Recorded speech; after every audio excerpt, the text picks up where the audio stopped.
Auggie. I'm not like other kids. I look different, ugly even. Since I was born, I've never stepped outside my house. But next week, I'm starting 5th grade, and that terrifies me. The next day, I walked to school with my helmet on. As we entered the school, my dad encouraged me and gently took my helmet off. With my family's hopeful eyes on me, I walked inside. As I passed through the crowd, kids stared at me with strange looks. But Mom always says, if you don't like where you are, just picture where you want to be. When I got to class, the teacher asked me to introduce myself.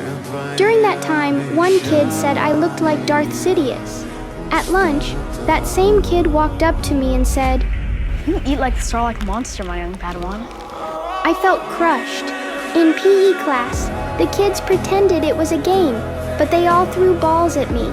Finally, when school was over, those kids still whispered in my ear, calling me a disgusting monster. That day was awful. Why do I have to be so ugly? I asked Mom, but she told me, you're not ugly at all. I knew she was just trying to comfort me. The next day in science class, my desk mate Jack didn't know a single answer. I let him copy my test, and because of that, we became friends. Until Halloween. I dressed up as Ghostface to surprise Jack, but by accident, I overheard him talking to his friends. If I look like him, I think I'd kill myself. My heart shattered. From then on, I didn't want to speak to Jack anymore. One day at recess, I saw Jack fighting with his friends.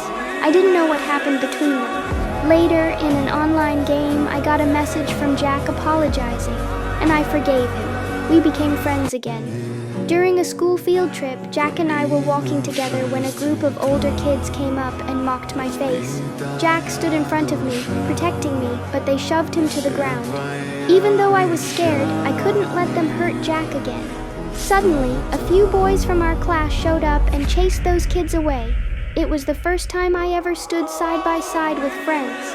And in that moment, I realized, this is what it feels like to have real friends.